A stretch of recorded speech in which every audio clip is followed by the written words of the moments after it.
출애굽기 5장. 바로와의 첫 대면. 그 후에 모세와 아론이 바로에게 가서 말하였다. 이스라엘의 하나님 여호와께서 내 백성을 보내 그들이 광야에서 나를 기념하는 명절을 지키게 하라고 말씀하십니다. 도대체 여호와가 누군데 내가 그의 말을 듣고 이스라엘 자손을 보내야 한단 말이냐? 나는 여호와를 알지 못하며 이스라엘 자손도 보내지 않겠다. 히브리 사람의 하나님이 우리에게 나타나셨습니다.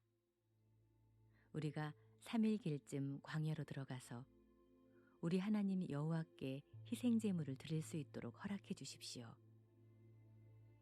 그렇지 않으면 여호와께서 무서운 질병이나 칼로 우리를 죽이실 것입니다. 모세와 아론아, 너희가 어째서 백성들이 일을 못하게 하느냐? 가서 너희 일이나 하여라. 이제 너희 백성이 많아졌는데 너희가 그들의 일을 중단시키려 드는구나. 바로는 바로 그날 밤 감독들과 작업반장들에게 이렇게 명령하였다. 너희는 벽돌을 만드는 데 필요한 집을 백성들에게 더 이상 공급하지 말고 그들이 직접 가서 구해쓰게 하라. 그리고 지금까지 만들던 벽돌의 수를 그대로 만들게 하고 작업량을 조금도 줄이지 말아라. 그들이 게을러졌기 때문에 가서 우리 하나님께 희생제물을 드리게 해주십시오 하고 부르짖고 있다. 너희는 그 사람들의 일을 더욱 무겁게 하여 계속 고달프게 일하게 하고 거짓말에 귀를 기울일 겨를이 없게 하라. 그래서 감독들과 작업반장들이 나가 이스라엘 백성들에게 말하였다. 왕은 너희에게 더 이상 집을 공급하지 않겠다고 하시며 너희가 직접 나가서 집을 주었으되 전과 같은 책임량을 반드시 달성해야 한다고 말씀하셨다. 그래서 백성들은 이집트 온 땅에 흩어져 곡식의 그루터기를 걷어다가 집 대신 사용하였다. 감독들은 집이 있을 때와 같이 매일매일의 책임량을 달성하라고 독촉하였으며 또 이집트의 그 감독들은 자기들이 세운 이스라엘 자손의 작업반장들을 때리며 너희는 왜 어제와 오늘의 책임량을 전과 같이 달성하지 못하느냐 하고 따졌다. 그러자 이스라엘 자손의 작업반장들이 바로에게 가서 이렇게 호소하였다. 왕은 어째서 우리를 이렇게 대하십니까? 감독들이 우리에게 집은 주지 않고 벽돌만 만들라고 강요합니다. 우리가 매를 맞지만은 잘못은 왕의 백성들에게 있습니다. 그때 왕이 대답하였다. 너희는 정말 게으르구나. 그래서 너희는 일은 하지 않고 여호와께 희생제물을 드리러 가게 해달라고 말을 하고 있구나. 이제 너희는 가서 일이나 하여라. 너희에게 집은 주지 않겠다. 그러나 너희는 전과 같은 양의 벽돌을 만들어내야 한다. 이스라엘 자손의 작업반장들은 매일 만들던 벽돌의 수를 조금도 줄일 수 없다는 말을 듣고 자기들이 곤경에 처한 것을 알게 되었다. 그들은 바로 앞에서 나오다가 그들을 만나려고 기다리던 모세와 아론을 보고 이렇게 말하였다. 당신들이 우리를 바로와 그의 신하들에게 눈의 가시가 되게 하여 그들에게 우리를 죽일 구실을 주었으니 여호와께서 당신들의 행한 일을 판단하시고 벌하실 것이요. 그러자 모세는 여호와께 다시 돌아가서 이렇게 부르짖었다. 여호와여, 어째서 이 백성들에게 이런 어려움을 주셨습니까? 무엇 때문에 나를 보내셨습니까? 내가 바로에게 가서 주의 이름으로 말한 그때부터 그가 더욱 이 백성을 학대하는데도 주께서는 주의 백성을 전혀 구해주지 않으셨습니다. 누가복음 8장. 씨 뿌리는 이야기. 그 후에 예수님은 여러 도시와 마을을 다니시며 하나님의 나라를 선포하시고 기쁜 소식을 전하셨는데 12제자도 동행하였다. 또 악한 귀신들과 여러 가지 병에서 고침을 받은 여자들도 예수님과 동행하였다. 그들 중에는 7 귀신이 나간 막달라 마리아, 헤롯 왕의 재산 관리인 구사의 아내 요한나, 수산나, 그 밖에 다른 여자들도 여럿 있었다. 그들은 자기들의 재산을 바쳐 예수님의 일행을 도왔다. 사람들이 여러 마을에서 모여들어 마침내 큰 군중을 이루었을 때 예수님은 비유를 들어 이렇게 말씀하셨다. 한 농부가 들에 나가 씨를 뿌렸다. 그런데 어떤 씨는 길가에 떨어져서 발에 밟히고 새들이 와서 먹어버렸다. 그리고 어떤 씨는 돌밭에 떨어져서 싹은 나왔으나 물기가 없어 말라버렸다. 또 어떤 씨는 가시덤불에 떨어졌는데 가시나무가 함께 자라 그 기운을 막았다. 그러나 어떤 씨는 좋은 땅에 떨어져서 잘 자라 100배의 열매를 맺었다. 예수님은 이 말씀을 마치시고 귀 있는 사람은 잘 들어라 하고 외치셨다. 제자들이 이 비유의 뜻을 묻자 예수님은 이렇게 대답하셨다. 너희에게는 하나님 나라의 비밀을 아는 것이 허락되었으나 다른 사람들에게는 비유로 말한다. 이것은 그들이 보아도 알지 못하고 들어도 깨닫지 못하게 하기 위해서이다. 이 비유의 뜻은 이렇다. 씨는 하나님의 말씀이다. 길가에 떨어진 씨는 사람들이 말씀을 듣기는 하였으나 그들이 믿고 구원하지 못하도록 마귀가 와서 그 말씀을 빼앗아가는 것을 가리킨다. 돌밭에 떨어진 씨는 말씀을 들을 때 기쁨으로 받아들이지만 뿌리가 없으므로 잠시 믿다가 시험을 받으면 떨어져 나가는 사람을 말한다. 또 가시덤불 속에 떨어진 씨는 말씀은 듣지만 살아가는 동안에 세상의 걱정과 재물에 얽매이고 쾌락에 빠져 말씀대로 생활하지 못하는 사람이다. 그러나 좋은 땅에 뿌려진 씨는 바르고 착한 마음으로 말씀을 듣고 그 말씀을 잘 간직하여 인내로 열매를 맺는 사람을 가리킨다. 등불을 켜서 그릇으로 덮어두거나 침대 아래 둘 사람은 아무도 없다. 오히려 그것을 등잔대 위에 올려놓아 들어오는 사람이 그 빛을 볼 수 있도록 하지 않겠느냐. 감추어진 것은 나타나기 마련이고 비밀은 알려지고 드러나기 마련이다. 그러므로 너희는 내 말을 귀담아 들어라. 누구든지 가진 사람은 더 받을 것이고 갖지 못한 사람은 가졌다고 여기는 것마저 빼앗길 것이다.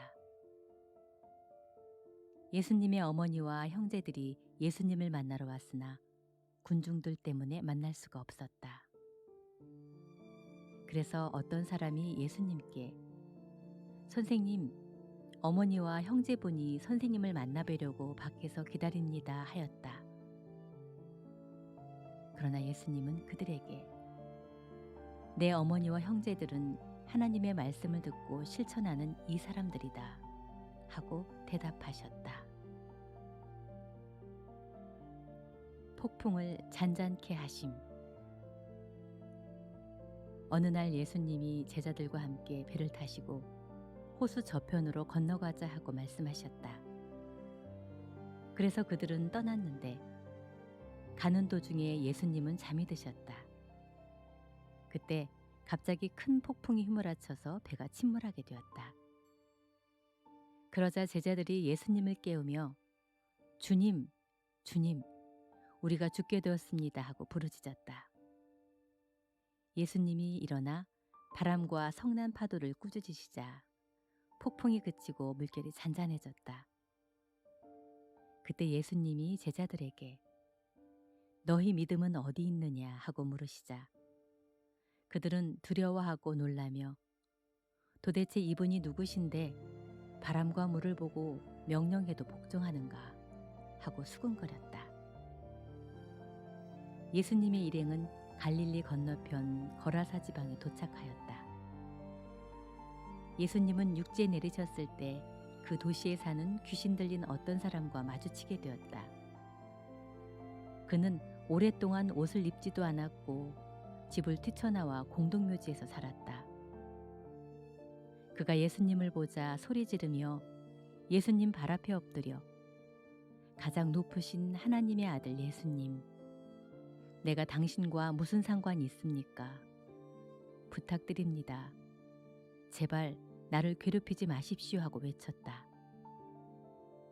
그것은 예수님이 더러운 귀신에게 그 사람에게서 나가라고 명령하셨기 때문이었다. 귀신이 자주 그를 사로잡기 때문에 쇠사슬과 쇠고랑으로 그를 묶고 지키는데도 그는 그 모든 것을 끊고 귀신에게 몰려 광야로 뛰쳐나가곤 하였다. 예수님이 그에게 내 이름이 무엇이냐 하고 물으시자 그는 군대입니다 하고 대답하였다. 이것은 그에게 많은 귀신이 들어가 있기 때문이었다.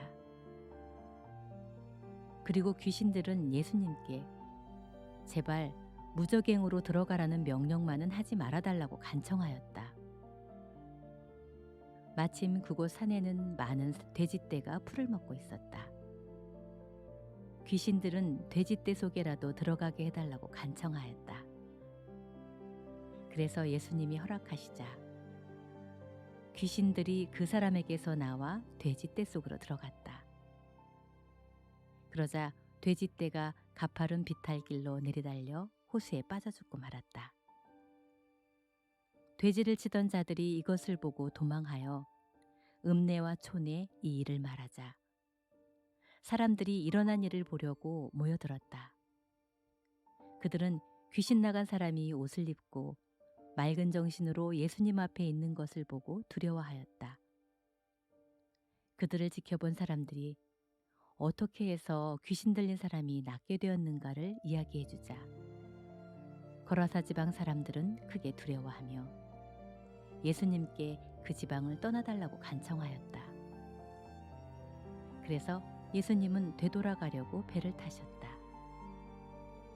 그때 귀신 나간 사람이 함께 가게 해달라고 간청하였으나 예수님은 그를 돌려보내시며 집으로 돌아가 하나님께 너에게 행하신 큰 일을 이야기해줘라 하고 말씀하셨다. 그래서 그는 곧 가서 예수님이 자기에게 행하신 큰 일을 온 마을에 다 알렸다. 다시 살리심. 예수님이 돌아오시자 기다리고 있던 사람들이 영접하였다. 그때 야이로라는 회당장이 와서 예수님의 발 앞에 엎드려 자기 집에 와주기를 간청하였다. 이것은 12살쯤 되는 그의 외딸이 죽어가고 있었기 때문이었다. 그래서 예수님이 가시는데 군중들이 마구 밀쳤다. 그때 군중 가운데 12년 동안 피를 흘리며 앓던 한 여자가 있었다. 그녀는 여러 의사들을 찾아다니며 치료하느라고 자기 재산을 다 허비하였으나 그녀를 고칠 수 있는 사람은 아무도 없었다. 그 여자가 뒤로 가서 예수님의 옷자락을 만지자 흐르던 피가 즉시 멎었다. 이때 예수님이 누가 내 옷을 만졌느냐 하고 물으시자 모두 모른다고 하였고 베드로는 주님, 사람들이 이렇게 밀치고 있는데 어떻게 알겠습니까? 하고 대답하였다. 그러나 예수님은 내게서 능력이 나갔으니 나에게 손을 댄 사람이 있다 하고 말씀하셨다. 그 여자는 더 숨길 수 없게 된 것을 알고 떨며 예수님 앞에 나와 엎드렸다. 그러고서 그녀는 예수님을 만진 이유와 어떻게 해서 즉시 낫게 되었는가를 모든 사람 앞에서 말하였다. 그러자 예수님은 그 여자에게 딸아, 내 믿음이 너를 낫게 하였다. 이제 평안히 돌아가거라 하고 말씀하셨다. 예수님이 아직 말씀하고 계실 때 회당장의 집에서 사람이 와서 따님이 죽었습니다. 이제 선생님을 더 괴롭히지 마십시오 하였다. 예수님은 그 말을 들으시고 회당장에게 두려워 말고 믿기만 하라. 그러면 딸이 살아날 것이다 하고 말씀하셨다. 예수님은 그 집에 도착하셨을 때 베드로와 요한과 야고보와 소녀의 부모 외에는 아무도 집 안에 들어오지 못하게 하셨다. 사람들은 모두 소녀의 죽음을 슬퍼하고 울고 있었다. 그때 예수님이 울지 말아라. 소녀는 죽은 것이 아니라 자고 있다 하고 말씀하시자 사람들은 소녀가 이미 죽은 것을 알고 있기 때문에 예수님을 비웃었다. 그러나 예수님은 그녀의 손을 잡고 소녀야 일어나거라 하고 외치셨다. 바로 그 순간 소녀의 영이 돌아와 그녀는 즉시 일어났다. 예수님이 소녀에게 먹을 것을 주라고 말씀하시자 소녀의 부모는 놀라 어쩔 줄을 몰랐다. 그러나 예수님은 이 일을 아무에게도 알리지 말라고 그들에게 명령하셨다. 욥기 22장. 엘리바스. 그때 대만 사람 엘리바스가 말하였다. 사람이 하나님께 무슨 유익이 되겠느냐. 지혜로운 자도 자기에게만 유익할 따름이다. 내가 의롭다 해도 그것이 전능하신 분에게 무슨 기쁨을 줄 수 있겠느냐. 내 행위가 온전한들 그것이 그에게 무슨 유익이 되겠느냐. 하나님이 너를 책망하시며 너를 심판하시는 것이 너의 경건 때문이라고 생각하느냐. 결국 그런 것은 아니다. 그것은 내가 크게 범죄하고 악을 행했기 때문이다. 너는 가난한 형제들이 빚진 것을 갚지 않는다고 해서 터무니없는 담보를 요구하고 그들의 옷까지 벗겨 벌거숭이가 되게 하였으며 목마른 자에게 물을 주지 않았고 배고픈 자에게 먹을 것을 주지도 않았다. 그러면서도 너는 권세 있는 자들에게는 내 땅을 주어 그들이 마음대로 거기서 살게 하였다. 너는 과부를 돕지 않고 빈손으로 돌아가게 하였을 뿐만 아니라 불쌍한 고아들을 착취하였다. 그래서 내가 지금 함정에 둘러싸여 있고 뜻하지 않은 두려움 속에 빠져 있으며 어두워서 보지 못하고 공포의 홍수에 뒤덮여 있다. 하나님은 하늘에 높이 계시지 않는가? 하늘의 별들이 얼마나 높은지 보아라. 그러나 너는 하나님이 무엇을 아시며 흑암 중에서 어떻게 심판할 수 있겠는가? 짙은 구름이 그를 가리고 있으므로 그는 우리를 볼 수 없고 다만 창공을 걸어 다니고 있을 뿐이다 하는구나. 내가 악인이 밟던 옛 길을 걸어갈 작정이냐. 그들은 자기 때가 차기 전에 죽음의 사자에게 끌려갔고 그들의 터전은 홍수에 휩쓸리고 말았다. 그들은 하나님께 우리를 내버려 두시오. 당신이 우리를 위해 무엇을 할 수 있겠습니까? 하였으나 그래도 하나님은 그들의 집을 좋은 것으로 채워주셨다. 그러나 악인의 계획은 나와 거리가 멀다. 의로운 자들은 악인들이 망하는 것을 보고 기뻐할 것이며 죄 없는 자들은 그들을 향해 보아라, 우리 원수가 망하고 불이 그들의 재산을 삼켜버렸다 하고 조롱할 것이다. 너는 하나님께 굴복하고 그와 화목하여라. 그러면 그가 너를 축복해 주실 것이다. 너는 그의 교훈을 받아들이고 그의 말씀을 내 마음에 간직하여라. 내가 만일 전능하신 분에게 돌아가고 또 내 집에서 악을 제거하면 내가 다시 일어설 것이다. 너는 돈에 대한 욕심을 버리고 내 금을 던져버려라.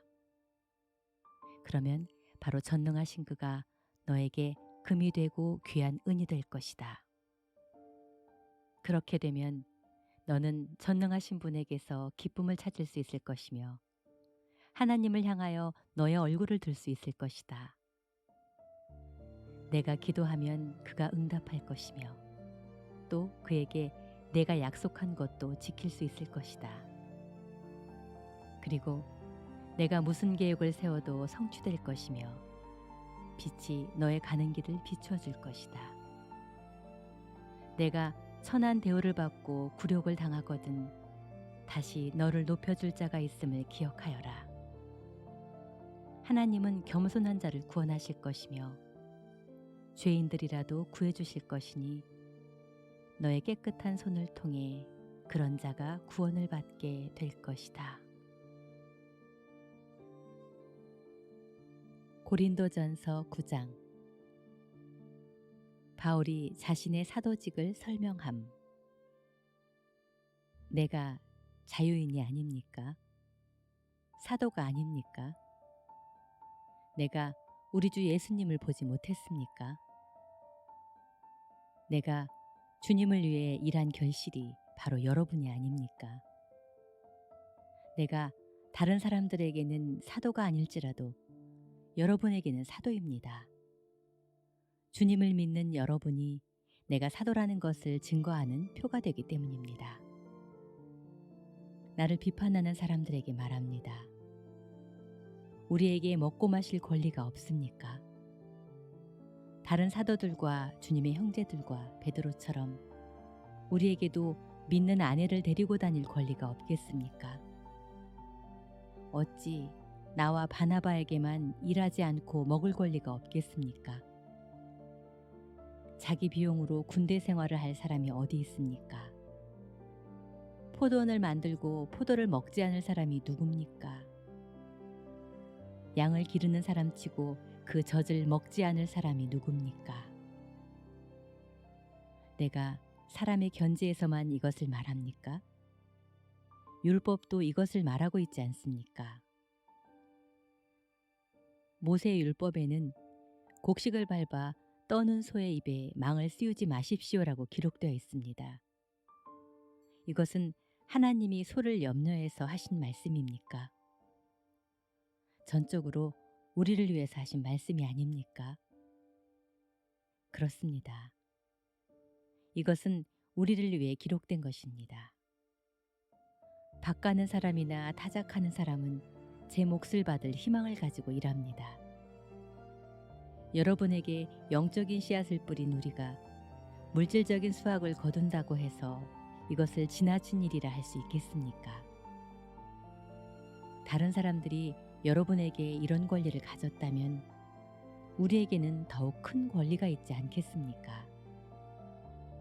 그러나 우리는 이 권리를 쓰지 않았고 오히려 그리스도의 기쁜 소식을 전하는 일에 조금이라도 지장이 될까봐 모든 것을 참아왔습니다. 성전에서 일하는 사람들은 거기서 나오는 것을 먹으며 제단에서 섬기는 사람들은 재물을 나누어 가진다는 것을 모르십니까? 이와 같이 주님께서도 기쁜 소식을 전하는 사람들은 그 일을 통해 먹고 살 수 있도록 하셨습니다. 그러나 나는 이런 권리를 하나도 사용하지 않았습니다. 그리고 여러분이 나에게 그렇게 해달라는 뜻에서 내가 이 말을 하는 것이 아닙니다. 나는 죽는 한이 있더라도 내가 자랑으로 여기는 것을 아무도 헛되게 하지 못하게 할 것입니다. 내가 기쁜 소식을 전할지라도 자랑할 것이 없는 것은 내가 반드시 해야 할 일이기 때문입니다. 만일 내가 기쁜 소식을 전하지 않으면 나에게 불행이 닥칠 것입니다. 내가 자발적으로 이 일을 한다면 보수를 받아야 하겠지만 자발적이 아니더라도 나는 당연히 해야 할 직분을 맡은 것입니다. 그렇다면 내가 받을 보수는 무엇입니까? 그것은 내가 기쁜 소식을 전할 때 값없이 전파하는 것과 나의 당연한 권리를 쓰지 않는 그것입니다. 나는 아무에게도 매이지 않았으나 더 많은 사람을 얻으려고 스스로 모든 사람이 종이 되었습니다. 유대인에게 내가 유대인처럼 된 것은 유대인들을 얻기 위해서이며 율법 아래 있는 사람들에게는 내가 율법 아래 있지 않으면서도 그들처럼 된 것은 율법 아래 있는 사람들을 얻기 위해서입니다. 내가 하나님의 율법을 떠난 것이 아닙니다. 그리스도의 법 아래 있으면서도 내가 율법 없는 이방인들에게 율법 없는 사람과 같이 된 것은 율법 없는 이방인들을 얻기 위해서입니다. 또 믿음이 약한 사람들에게는 내가 믿음이 약한 사람처럼 되어 그들을 얻으려고 하였습니다. 이와 같이 내가 모든 사람들에게 그들과 같은 사람이 된 것은 어떻게 해서든지 다만 몇 사람이라도 구원하기 위해서였습니다. 내가 기쁜 소식을 위해 이 모든 일을 하는 것은 그 축복에 함께 참여하기 위한 것입니다. 열심히 단련하여 승리하여라. 경기장에서 여러 선수들이 다 함께 달리지만 우승자는 하나뿐이라는 것을 모르십니까? 이와 같이 여러분도 우승자가 되도록 힘껏 달리십시오.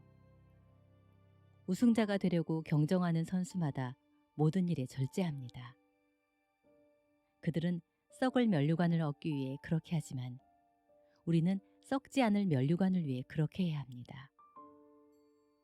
그러므로 나는 목표 없이 달리는 사람처럼 달리지 않고 허공을 치는 권투 선수처럼 싸우지 않습니다. 내가 내 몸을 쳐서 복종시키는 것은 내가 남에게 전도한 후에 오히려 나 자신이 버림을 당할까 두렵기 때문입니다.